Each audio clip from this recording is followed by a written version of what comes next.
재판이 끝나고 판사가 판사봉을 땅 하고 내리쳤습니다. 이걸로 정말 모든 게 끝난 걸까요? 아니요. 진짜 이야기는 바로 지금부터 시작됩니다.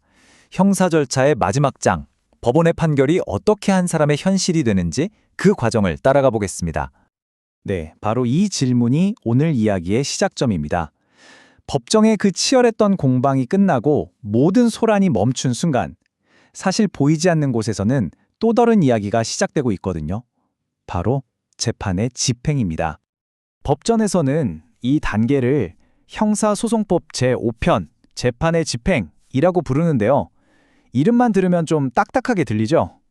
하지만 이게 바로 법원의 결정이 그냥 종이 위 글자를 넘어서 한 사람의 삶을 직접 바꾸는 가장 현실적이고 또 무거운 마지막 단계라고 할 수 있습니다. 재판의 집행, 말이 조금 어렵게 느껴지실 수도 있는데 본질은 아주 간단해요. 판결문에 적힌 징역 1년이라던가 벌금 500만 원 같은 문장들을 말 그대로 현실로 만드는 과정인 거죠. 만약 이 집행이라는 게 없다면 법원의 판결은 사실 아무런 힘이 없는 그냥 종이 조각에 불과하게 될 겁니다. 그렇다면 이 중요한 실행 버튼은 과연 누가 누르는 걸까요? 의외라고 생각하실 수 있는데 판사가 아닙니다. 바로 검사예요. 판결을 현실로 만드는 그 열쇠, 그 시작 사인은 검사가 보내는 거죠. 검사가 주의를 해야 비로소 판결이라는 톱니바퀴가 굴러가기 시작하는 겁니다. 하지만 검사라고 해서 판결이 나자마자 마음대로 집행을 시작할 수 있는 건 아니에요. 여기에는 아주 중요한 대원칙이 하나 있습니다. 바로 재판이 반드시 확정되어야 한다는 거죠. 더 이상 항소나 상고 같은 불복을 할 수 없는 그야말로 최종 결론이 난 상태에서만 집행이 가능합니다. 자, 이제부터는 정말 무거운 이야기로 넘어가 보겠습니다. 한 사람의 생명과 직결되는 가장 궁극적인 형벌의 집행에 관한 내용입니다. 사형 판결의 경우 판결이 확정된 날로부터 6개월 이내에 법무부 장관이 집행을 명령하도록 되어 있습니다. 이 6개월이라는 숫자는요, 법이 정한 아주 엄중한 시간의 무게를 담고 있는 거죠. 하지만 법이라는 게 기계처럼 돌아가는 건 아닙니다. 때로는 이 집행의 일시정지 버튼을 누르기도 하거든요. 예를 들어 사형수가 임신 중이거나 스스로를 통제할 수 없는 심신상실 상태라면 법무부 장관의 명령으로 집행을 멈춥니다. 다른 형벌도 마찬가지예요. 수용자의 건강이 너무 나빠져서 생명이 위험하다. 이럴 때는 검사가 직권으로 집행을 잠시 멈출 수 있습니다.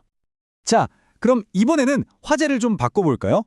자유가 아닌 재산과 관련된 형벌, 그러니까 벌금형의 집행은 과연 어떻게 이루어지는지 한번 살펴보겠습니다.